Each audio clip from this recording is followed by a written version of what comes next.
The level of Trump histrionics is reaching a fevered pitch. They're all coming at him. I picture Bill Barr, Chris Christie, Gavin Newsom, even Mike Pence, Ron DeSantis. They're all storming the castle with pitchforks. The beast is up there. The beast. Kill the beast. We got to get the beast. They are, and the more they go at him, and the more charges get thrown at him, the higher his poll numbers are going. And they can't figure that out. They're so twisted around the spokes over polls, they don't know whether to rub their what is this expression? Rub their watch or scratch their fanny. Or wind their fanny and scratch their watch. Listen to John Carl from ABC. This is hysterical. Apparently, John Carl, he's the Trump-hating reporter from ABC rather. I guess he was guest hosting yesterday, and he got so flustered when he's reading the poll numbers and Trump's favorability ratings. They're soaring. And listen to John Carl falling all over himself on TV. Millions of people watching, trying to explain it. I want to get to you about the political impact of that indictment. Let's take a look at a poll taken entirely after the indictment was announced and unsealed from NPR. It showed that Trump's favorable ratings actually went from 76%. I'm sorry, his favorable was 60. You got me. I'm mixed up here. But let me start all over. 68 to 76. The bottom line is his favorable ratings actually increased and his unfavorable ratings went down among Republican voters and independents who lean Republican. So in other words, his standing among Republicans actually has improved since this indictment was announced. Yeah. John Carl couldn't even read the numbers. He never did read the actual numbers. I'll be happy to read them for you.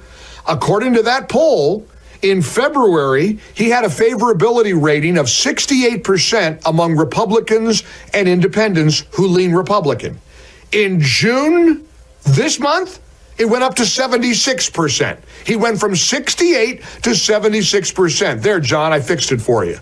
I can give the numbers without breaking out into hives or a cold sweat. His unfavorability number went from 25% in February down to 19% in June. You don't need to be a TV talking head to understand that Trump keeps getting more and more popular with every passing day.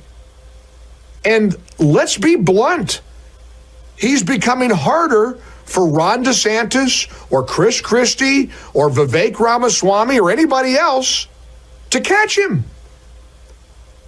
The more he widens the lead, the harder it's going to be to catch him.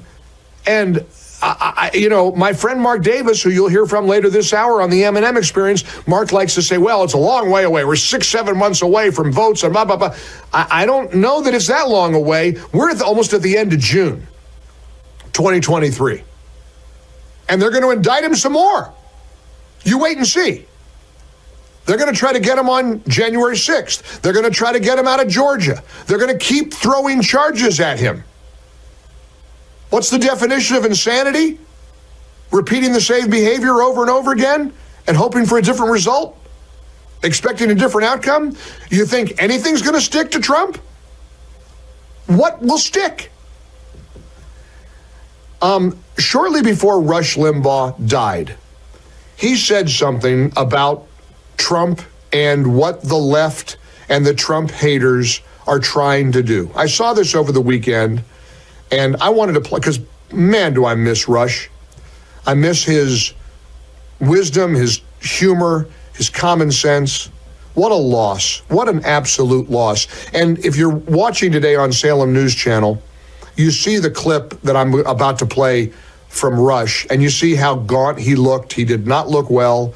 He was really powering through. This guy wanted to be heard and let his voice resonate through the land till practically his last day on earth. And it did. I mean, he worked through it. And I've got friends who've worked on the show and knew him well. He was very sick for many of his broadcasts. And trust me, it's not easy to do a talk show when you don't feel good, much less fighting something like cancer. But he did. So even though he looks gaunt, even though he was battling for his life, even though he was fighting a fatal disease, Rush Limbaugh had the ability to deliver such clarity. And I don't know the date of this monologue. It wasn't on the clip that I saw from Twitter. But whatever date it was, this message from Rush applies today even more perfectly than it did when he actually said it. Listen. I know they desperately want Trump gone, and I know that they desperately want it codified, that Trump cannot run again, because make no mistake, they remain scared to death of you, and they remain scared to death of Trump. Trump, 75 million, 80 million votes, and I'm going to tell you, you're not going anywhere. Even if Trump does, you're not. They can't separate you from Trump. And more importantly, they can't separate you from the ideas. They can't separate you from MAGA. They can't separate you from Make America Great Again, which I think remains one of our big campaign strengths going forward.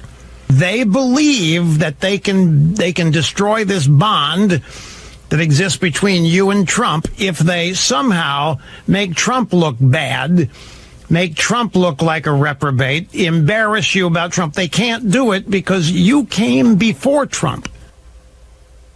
Isn't that perfect? And doesn't that apply June 19th, 2023, every bit as much as when he said it before he passed away?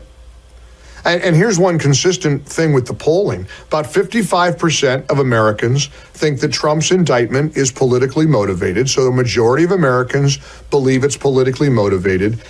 A higher percentage think it's election interference. 56%. Of course it's election interference. What else would you call it? They're trying to stop him from winning the election. Normal people know that. And 57%, an even higher amount, think he's going to be acquitted. And in that same poll, the Harvard-Harris poll, which is a reputable, respected poll, he beats Biden head-to-head by 6 points.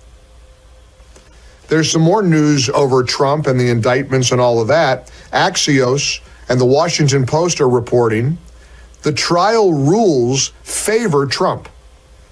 This classified documents case will be tried under the rules of the Classified Information Procedures Act, a law that could, in theory, delay any trial until after the 2024 presidential election. Axios says why it matters. Trump wants a delay, preferably into 2025. And if Trump were elected, he'd be able to install sympathetic Justice Department officials before a trial or could pardon himself even if he was convicted. It can take weeks or months for a defense lawyer to get security clearance. Discovery takes longer. So here's the headline for you to consider and to react to at 1-800-655-MIKE, and I hope you do. Trump may get the delay he wants. That's how Axios is reporting on it. How do you react to it? 800-655-MIKE. Why can't Democrats and Trump haters understand that the more they throw at him, the more popular he gets?